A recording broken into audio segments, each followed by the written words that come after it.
So guys, magtanom na pud taog ka ng pichay kay gi-harvest naman ang pichay katong diri bitaw katong dagko na. So gi-harvest naman, so magtanom na sad ta para na napoy mabaligya.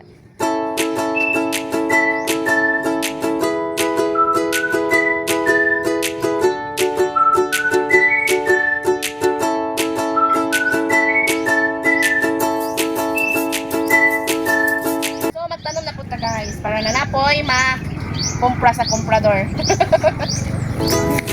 Nagkakagayan kong komprador. O diba? So, libre utan na. Kung nagkan, makabaligya. So, naay pangkalit og bulat.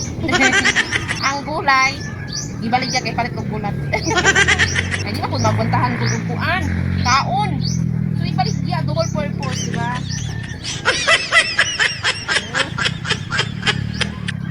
Ipulian na po na ako ang kato ako na igtan. Ang tigunyag ka ng gabidyo.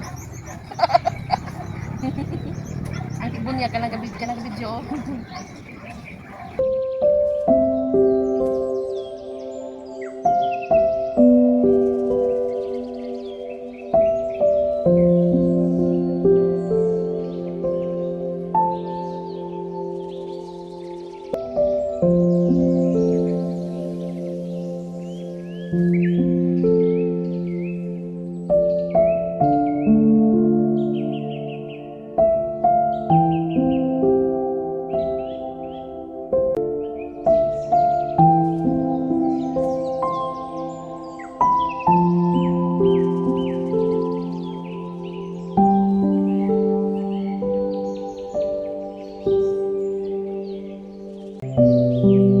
So bye guys! Thank you for watching. Bye!